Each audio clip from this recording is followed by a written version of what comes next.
আসসালামু আলাইকুম প্রিয় দর্শকবৃন্দ, আমি মোহাম্মদ শামীম হোসেন জুয়েল। এই যে এই ভাইটি এখানে কি করছে চলেন দেখি তো।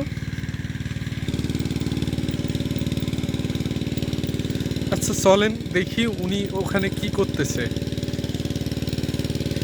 আমি আপনাদের দেখাবো উনি কি করতেছে। প্রিয় দর্শকবৃন্দ, এই যে দেখতে পাচ্ছেন এই ভাইটি এখানে এই যে মাছ মারতেছে। আচ্ছা ভাই, আপনি এখানে কি করতেছেন?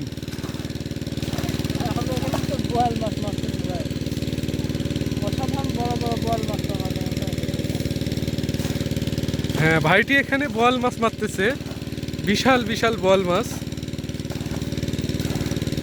দেখছেন। ভাইটির অসাধারণ মেধা, অনেক ট্যালেন্ট ও লেজেন্ডার। ভাইটি আমাদের বাংলাদেশের জন্য গর্ববতী।